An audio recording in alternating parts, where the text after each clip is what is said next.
Welcome back to the My Inner Struggle podcast. I'm your host, Laura Ferry. And today we're diving into a conversation that feels like a deep exhale. I'm joined by someone whose work I absolutely love, Victoria Icenhower, also known as the self-love scientist.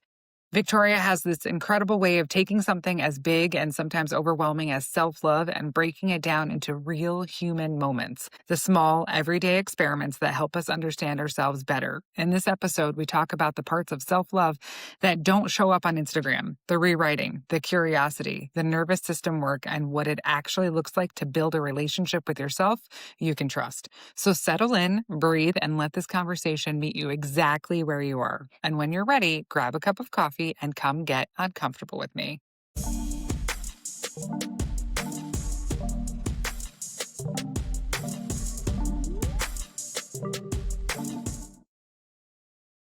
Hey, Victoria, thanks for being here. So, you market yourself as the self love scientist. Do you want to walk us through how you got there? Absolutely. And thank you so much for that great introduction. I labeled myself as the self love scientist. Well, and it's pretty catchy, right? Like, have you met a self love scientist before? Because I don't think I have. so the name actually came to me in at the end of 2022. Now, in that timeline, towards the late end of summer of 2022, I had gone through a divorce. I almost said my first one. I was like, ugh. Would like to not do that again. But the thing about that whole process and going through that, this was something that no one in my family has ever done before. I had this whole American relationship dream set up, like the house, the fence, the husband, blah, blah, blah. And that change in my life really put me in a place where I was navigating these feelings of shame and guilt, unworthiness, and towards the end of that year, I began this journey of learning to love myself again. And I found that it was something that is not taught to us. It's something we have to discover and create on our own. And Mhm. when I was starting to, really put my content and business out there and like just talking about the struggles and how I was finding, this healing and I'm still healing even today just to get the conversation going because going through that, it was a very private, thing, like everything was very quiet. I went offline and when I started being comfortable with just telling people in general and they were like, "Well, you're glowing." I'm like, "What is this?" And I was like, "Well, I'm really focusing on loving myself right now." And the brand instead of just being, I'm a self-love coach or I'm a relationship coach, I'm an intimacy coach. I'm like, "No, I am the self-love scientist." And people, when folks work with me, they get to, we get the tools to them, but they get to kind of navigate and discover with all these different experiences or what, some people would call experiments to find out like what is going to happen if I do this Right. activity, what will happen. So I'm also very nerdy. My background and when I went to school was in science. So there's all that too, but So that's it generally fits all together. it Yeah. all fitted together. That's awesome. So if somebody, so divorce is such a big thing and nobody likes to talk about it and the shame that comes along with it because here you are taking this step whether it was your choice or not to move in a different direction and it is really hard not to second guess every move that you made all the way up, all the way up until the end and all of that. So I truly resonate with that because much of that as we had talked when we first met about that with myself too, which is interesting because you got quiet and I blogged. That was like my way to kind of get through that. And I was sharing my blog and those raw thoughts on those lonely nights. When my kids would go see their dad, that was really difficult to get through. And finding yourself, I can attribute that to everything learning to love myself again. I don't know that I ever loved myself was my thing from childhood forward, but knowing that now and now that I've moved beyond that, like those beginning stages when you're really just trying to get to know yourself, that solid foundation of self-love and people may think it's kind of like oh, okay, but that fuels everything because you have so much more confidence in yourself to do basically anything, whether it's build a business or parent your children confidently or, what have you. This cat makes an appearance every episode just about, or one of them too. So having that solid foundation for women, I think is really important. And I think that's really beautiful work. So when someone's going to work with you, like what is the first thing? Do you have a standard, like first sort of step that you kind of work on with them? I just like to I always offer everyone who comes through a complimentary conversation. It's about 15, 20 minutes. And it really is for us to create a connection. And most of the time, people are surprised when they get in the call. They're like, I want the answers. Like, this is my problem. Can you give me the answer? And I spend Hmm. that entire call just listening, active listening. And I'll ask some open ended questions because, it'll sound more like I'm just really unhappy or I I'm navigating divorce myself or I just broke up or my partner makes me feel X, Y, and Z. And I try to make sure that the conversation is entirely focused on them because Hmm. it is easy for us to because I did this. It's easy for us to you kind of point the finger and everyone has a different situation and there might be something that may be out of your control. It's my purpose to kind of get you in alignment with what is that you want? Like what exactly are you seeking? Is it really like do you really Right. want to make a lot of money? Do you really want to get married? Or are you just trying to create abundance? Are you just trying to create more love in your life and you need help discovering what that looks like? Or are we going to go down the intimacy path? Like, are you navigating some shame around sexuality, stuff like that? So it becomes a open conversation. And then we determine, okay, this is what the next couple months are going to look like. Buckle up. You're about to learn more than you've ever learned about yourself. Yeah, and that's interesting that you say that about I've had since I've started my coaching practice, especially in the beginning, because I didn't quite know how to steer the conversation when someone would just come in and like data dump, right? And it's much different. Coaching is more forward moving, right? We want to just figure out what that thing is and then keep working towards wherever it is we want to go. But and I do have another podcast coming out that I spoke with a therapist too, because when I was getting divorced or was approaching divorce, I had started going to therapy myself. And then after divorce, and I did it for a number of years and still go back when I need, to address something, that comes up. And when I first started therapy, it was very much like that, just kind of like, well, this one's doing that. And this is how I feel about that. Everybody, I spent so much more time talking about everybody else than I did myself. So Yeah. having to steer that conversation back and let's get to the root of it. So why, like, what is that thing? Why is it making you feel that way? And, we can talk about why, for forever. That's usually the first thing is, what is this evoking in us? So what when you think about self-love, what do you think people still misunderstand the most? Think people can sometimes misunderstand self-love as well, I'm getting the manicures, I'm getting the massages, I'm buying the candles, and I absolutely love that. I love that you do that, and I Mhm. encourage it, but that is not the only thing that is your self-love Right. practice. The so people tend to forget, we get that really quick, like, for example, like yesterday, I bought a new lingerie set and I was like, hell yeah, I'm feeling myself. Yeah. But it wasn't just like getting something new, it was the way I wore it and knowing like I'm going to wear this. Like, I'm not wearing this for a special occasion. I am a special occasion. And I'm Right. working Yeah. on keeping that relationship to feel that way. So I think whether it's through social media or just it sounds like this is going to be super easy, which, life happens. And maybe, yeah, go get yourself a coffee and that was your self-love today. Mhm. But there is so much more deeper meaning and relationship healing in that process. Yeah, I agree with you. That just kind of sparked a memory for me. But you're right, because everybody, actually, I shouldn't say that at all because that's a huge generalization. But there are so much, especially just in society, if you're on social media or whatever, everybody's showing all the things that they're getting for themselves to, Yeah. this is how I take care of myself. This is what I'm doing.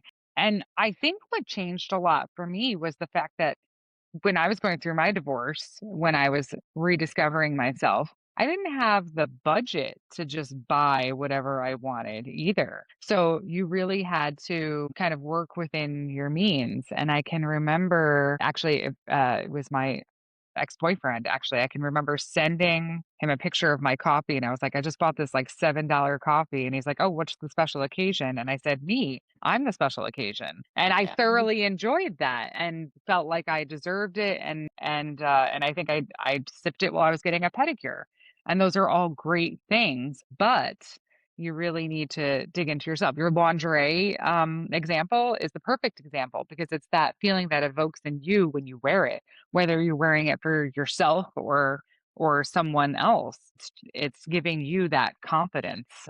And that and then snowballs on itself too, because once you start feeling good and doing good things for yourself, it just gets better and better and better.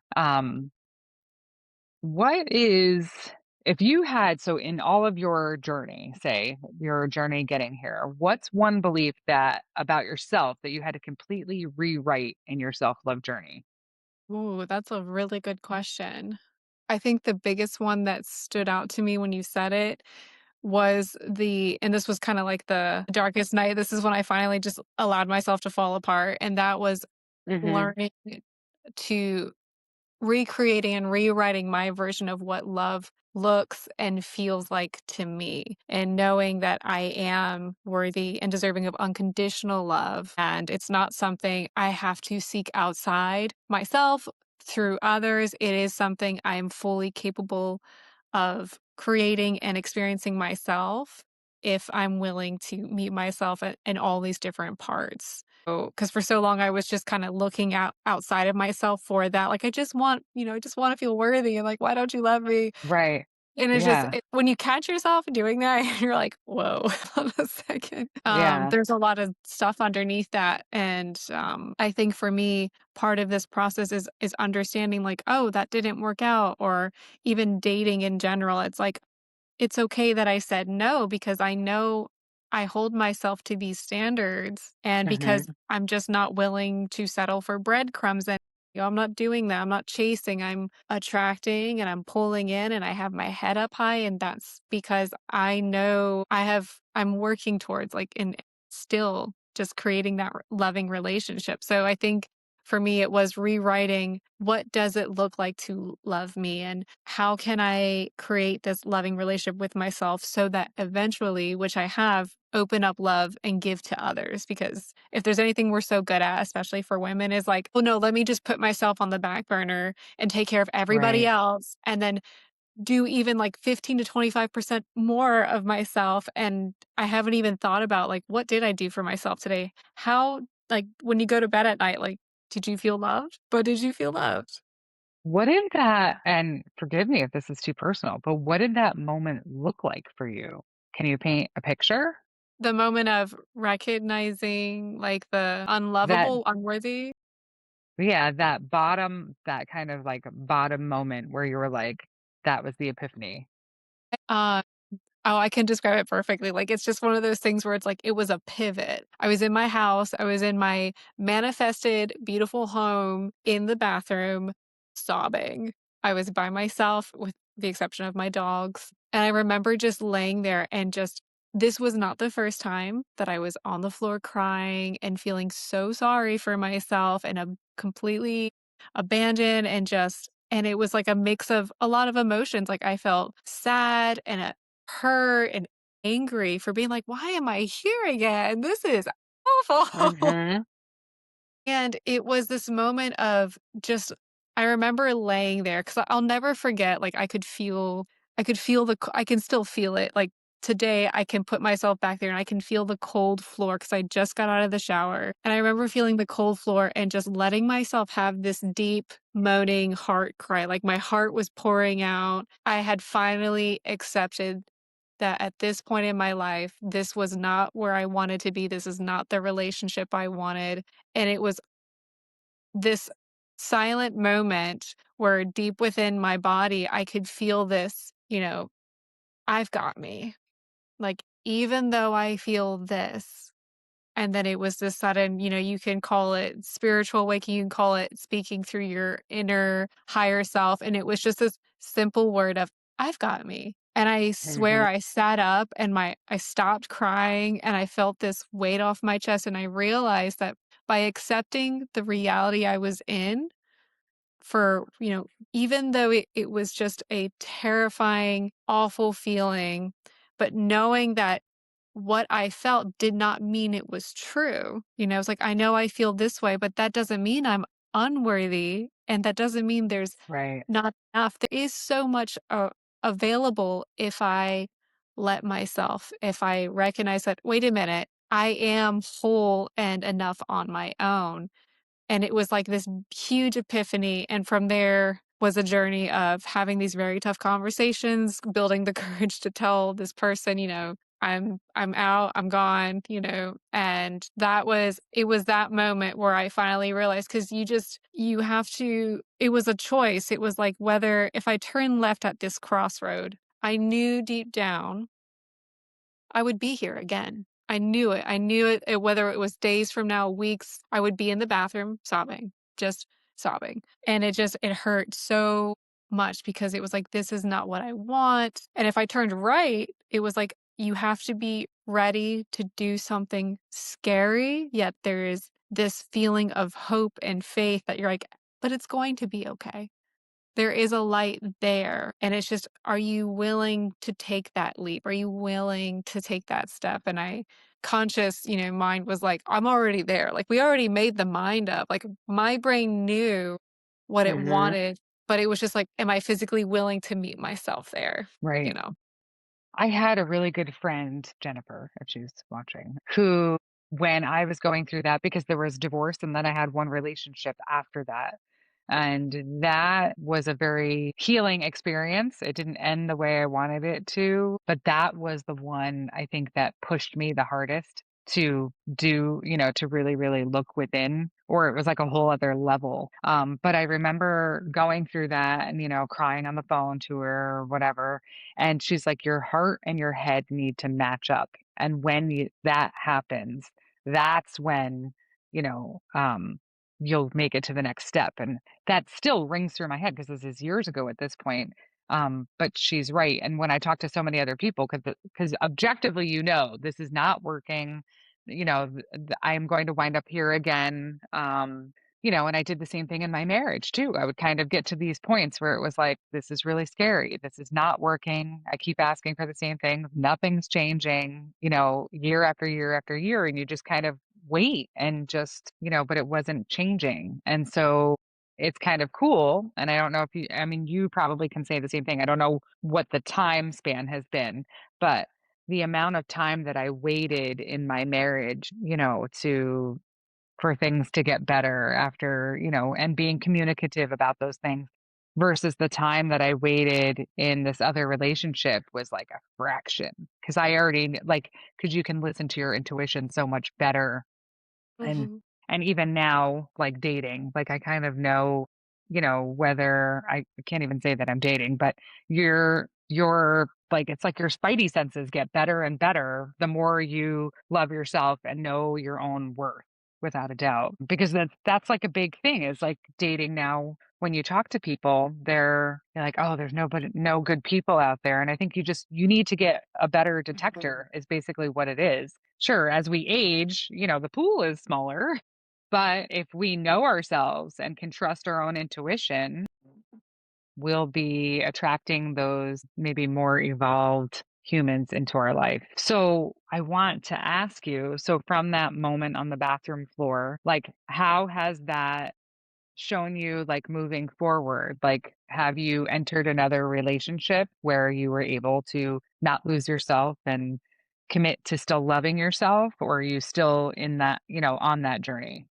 That's a really good question. So from that point forward, when I finally felt ready to go back out there, whether it was apps, which was kind of like the beginning, and then after that, I was like, hell no. Yeah. I have my own feelings about that, but Yeah, I you agree. can meet It's people, like a whole other episode that we could work on. Yes.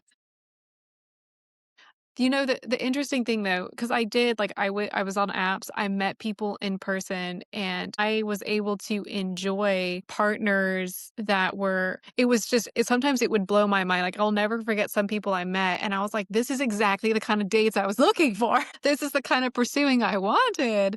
Right. But it was important for me, because there were moments where some people were just really ready. They were looking for marriage, and I was like, "I can't do that right now. Thank you."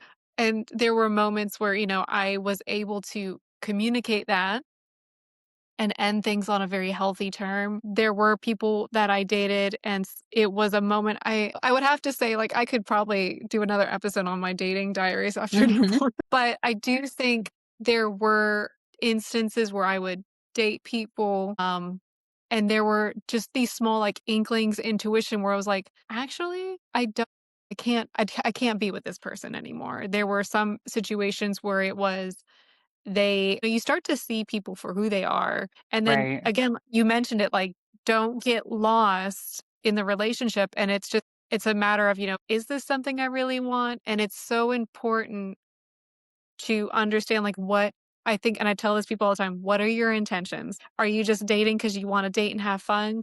Amazing. Have a great time. Love that. But Right. understand what your boundaries are. You don't have to sleep with anybody. You can tell people what you want. And if they're willing to meet you there, gold. Great. Have a good time. Right. The moment you start pulling back, and I know because I did this, you're like, I don't know, but maybe I'll dabble a little bit, but then someone's gonna get hurt, or it's gonna end, Right. and it's gonna be a little scary, a little nasty. I can't think of anything that was too, like, abrupt, but it's so easy, especially for anyone who wants to fall in love, who wants to find their person. It's like, "Oh, I found someone and they're taking me out," and then suddenly you make your entire life around that person.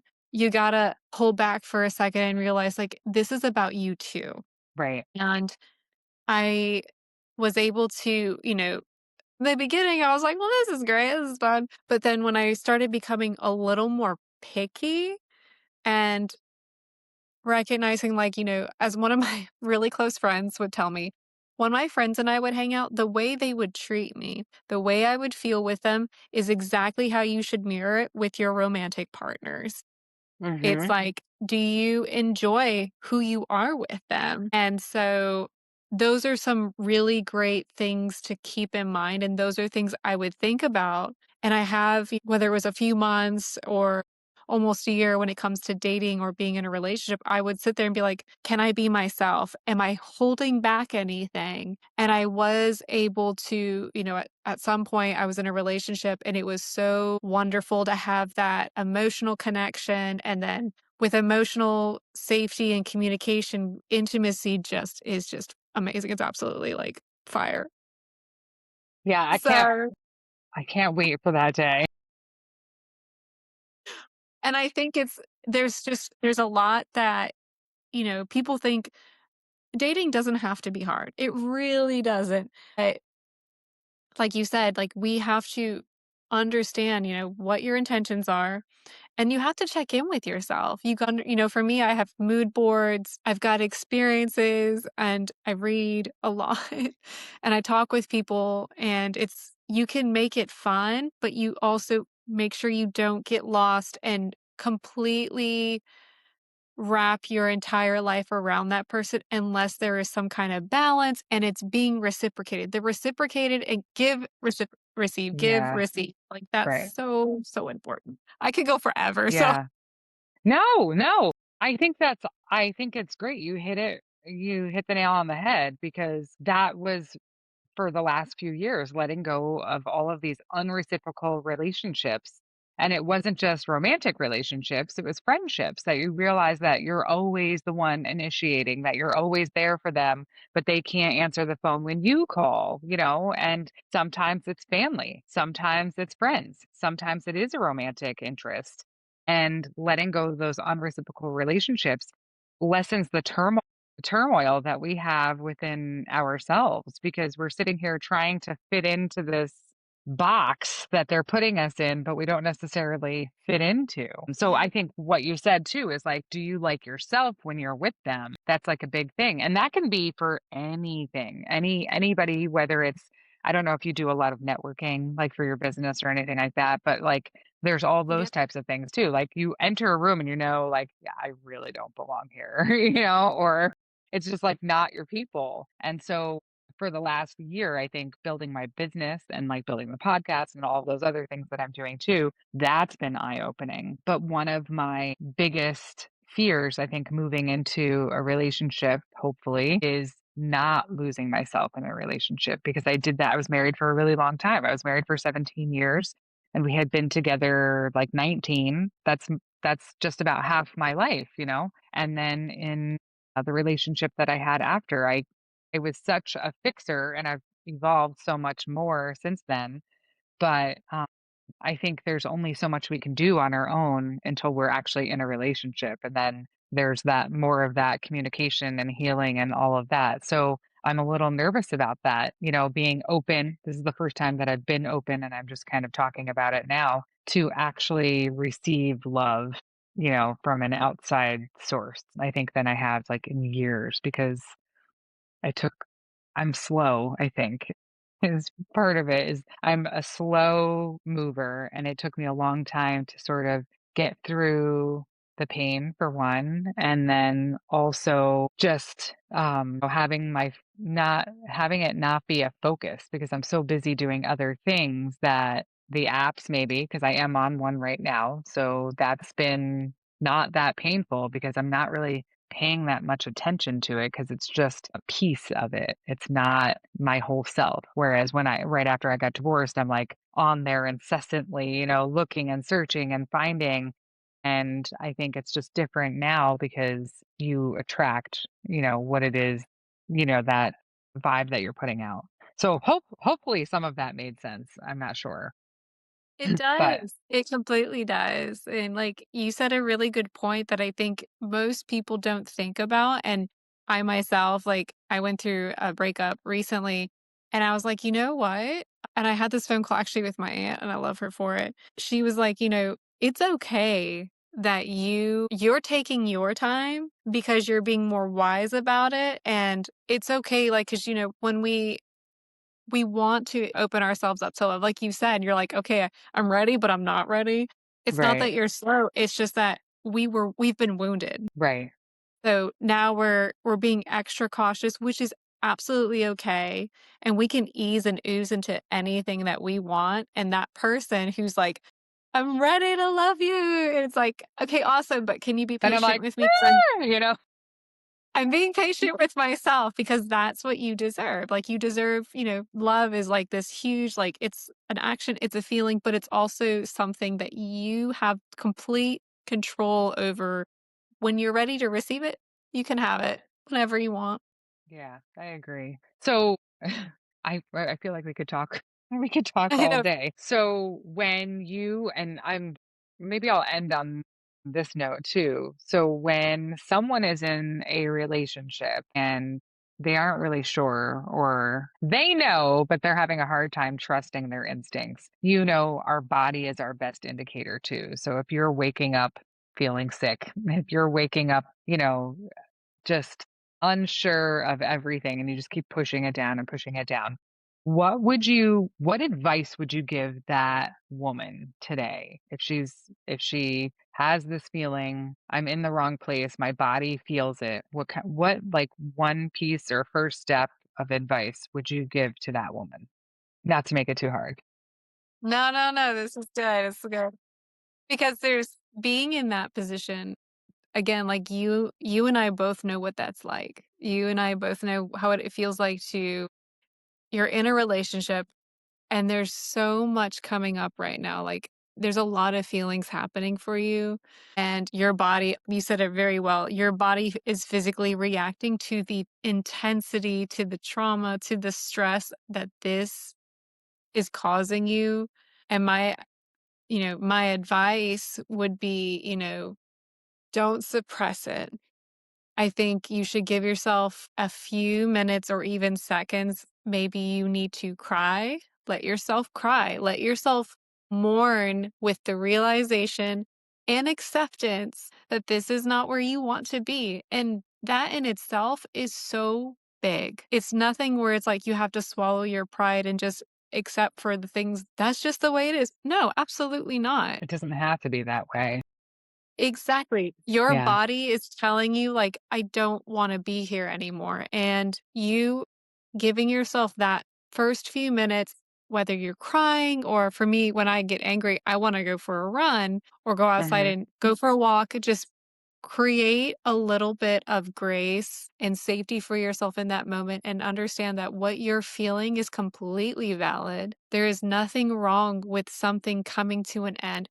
At the end of the day, nobody wants something to be over.